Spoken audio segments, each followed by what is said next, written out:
اعوذ باللہ من الشیطان الرجیم بسم اللہ الرحمن الرحیم۔ السلام علیکم، امید کرتی ہوں آپ سب لوگ ٹھیک ٹھاک ہوں گے۔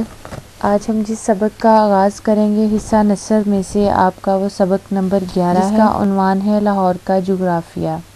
آج ہم جس سبق کو پڑھیں گے اس کا عنوان ہے لاہور کا جغرافیہ، اور سب سے پہلے میں آپ کو اس سبق کا جو ہے مصنف کے بارے میں تعارف کرواؤں گی، کیونکہ یہ ضروری ہے کہ جس سبق کا مطالعہ کر رہے ہیں اس کے ماخذ، اس کی صنف اور اس کے مصنف کے بارے میں آپ کو علم ہونا چاہیے۔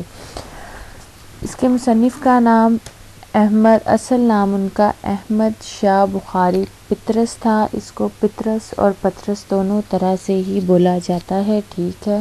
مصنف کا نام پطرس بخاری ہے۔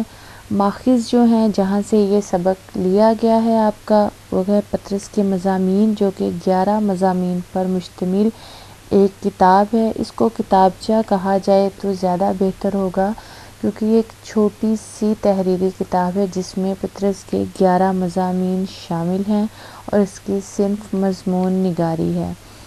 پطرس کے بارے میں کچھ چند باتیں کہ انگریزی کے پروفیسر تھے۔ ان کا مطالعہ جو ہے مزاح نگاری کے لیے جو مطالعہ ہے وہ بہت گہرا اور وسیع ہونا چاہیے، جو ان کا تھا۔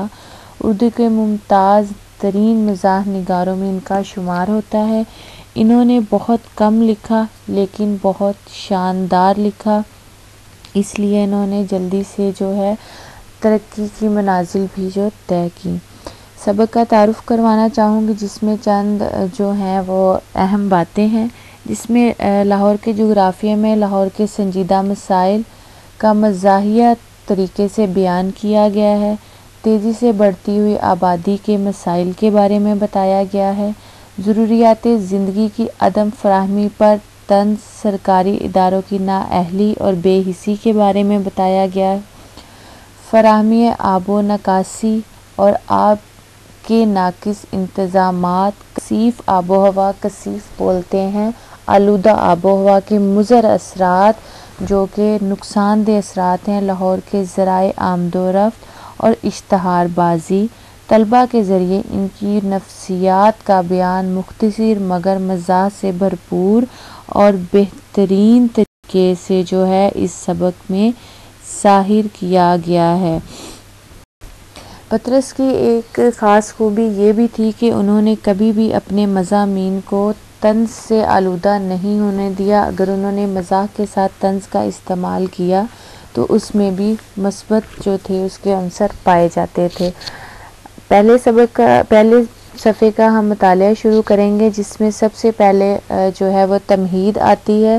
تمہید میں انہوں نے لاہور شہر کی قدامت، لاہور شہر کی شہرت اور لاہور شہر کے پتے کے بارے میں بتایا ہے۔ جس پیراگراف میں انہوں نے بتایا ہے وہ کہہ رہے ہیں کہ لاہور شہر کی قدامت کے بارے میں انہوں نے بتایا ہے کہ دائیں بائیں گھمائیے، ہمارا ملک سامنے آ کے ٹھہر جائے، پھر فلاں طول و بلد اور فلاں عرض بلد کے مقام پر انقطاع پر لاہور کا نام تلاش کیجیے۔ ان ساری تحقیقات کو مختصر مگر جامع الفاظ میں بزرگ یوں بیان فرماتے ہیں کہ لاہور لاہور ہے۔ پھر دوسری جو ہے پیراگراف میں انہوں نے اس کے محل وقوع کا ذکر کیا ہے، جس میں ذرائع پانی کی قلت کے بارے میں بتایا ہے کہ دریا جو ہیں ان میں پانی کی کس قدر قلت ہے۔ لاہور پنجاب میں واقع ہے لیکن پنجاب اب پنج آب نہیں رہا، یعنی کہ 5 دریاؤں کا جو ہے وہ شہر نہیں رہا۔ اس میں 4.5 دریا بہتے ہیں، جو نصف دریا ہے وہ تو اب بہنے کے قابل نہیں ہے، جس میں راوی ضعیف کی حالت کا ذکر کیا گیا ہے۔ تو اس میں شہر کے قریب 2 پل بنے ہوئے ہیں، ان کے نیچے ریت میں یہ دریا لیٹا رہتا ہے، یعنی کہ اس میں پانی کی نکاسی جو ہے پانی بہت کم بہتا ہے اور یہ بند ہے، اور یہ شہر دریا کے دائیں کنارے پر واقع یا بائیں کنارے پر ہے کہ یہ پتہ چلانا مشکل ہے کہ دائیں کنارے پر ہے کہ بائیں کنارے پر، کیونکہ دریا میں پانی نہیں ہے، اور پھر دریا نہیں ہے بہت کم ہونے کے برابر ہے۔ پھر دریا کی خشکی کے بارے میں اس میں ذکر کیا گیا ہے، اور لاہور تک پہنچنے کے 2 راستے بتائے گئے ہیں، جس میں کئی راستے بتائے گئے جس میں سے 2 جو ہیں وہ بہت مشہور ہیں۔ ایک پشاور سے آتا ہے اور دوسرا دہلی سے۔ پشاور سے آنے والا راستہ وہ ہے جہاں سے برصغیر پاک و ہند میں جو راستے سے ہے مسلمان داخل ہوئے تھے، اور جو دوسرا دہلی سے آنے والا ہے وہاں سے انگریز جو تھے وہ داخل ہوئے تھے۔ وسطی ایشیا کے حملہ آور پشاور کے راستے اور یوپی کے حملہ آور دہلی کے راستے، یعنی کہ انگریز جو تھے وہ دہلی کے راستے۔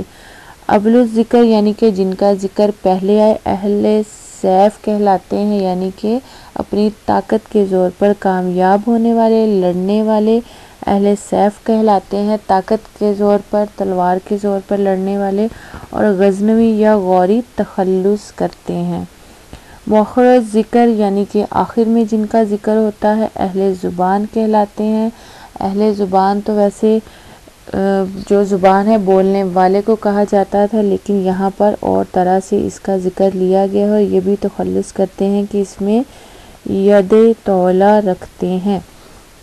تیسرے نمبر پر جو ذکر کیا گیا ہے وہ اس کا حدود اربع کا ذکر کیا گیا ہے کہ لاہور کا حدود اربع بھی ہوا کرتا تھا، لیکن طلبہ کی سہولت کے لیے میونسپلٹی نے اسے منسوخ کر دیا کہ اس کی منسوخی ہو گئی۔ اب لاہور کے چاروں طرف بھی لاہور ہی واقع ہے اور روز بروز واقع تر ہوتا جا رہا ہے کہ ماہرین کا اندازہ ہے کہ 10 یا 20 سال کے اندر جو ہے یہ ایک صوبے کا نام ہوگا، یعنی کہ پنجاب کا دارالخلافہ جو ہے وہ لاہور کہلائے گا، کہ اس کی آبادی اس قدر بڑھتی جا رہی ہے جس کی وجہ سے لاہور جو ہے ایک دن جو ہے وہ پنجاب کا دارالخلافہ کہلائے گا، جس کے ہر حصے پر فرم نمودار ہو رہا ہے، لیکن ہر جو ہے وہ مواد فاسد سے بھرا ہوا ہے، گویا یہ توسیع ایک عارضہ ہے جو اس کے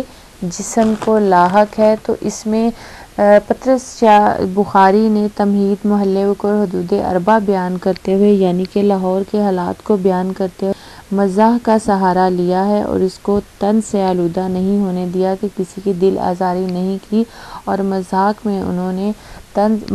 میں بھی انہوں نے جو ہے وہ لاہور کے حالاتوں سے باخبر کر دیا ہے۔ آج کے لیے اتنا لیکچر۔ اللہ حافظ۔ پھر انشاءاللہ نیکسٹ لیکچر کے ساتھ ملاقات ہوگی۔ اللہ حافظ۔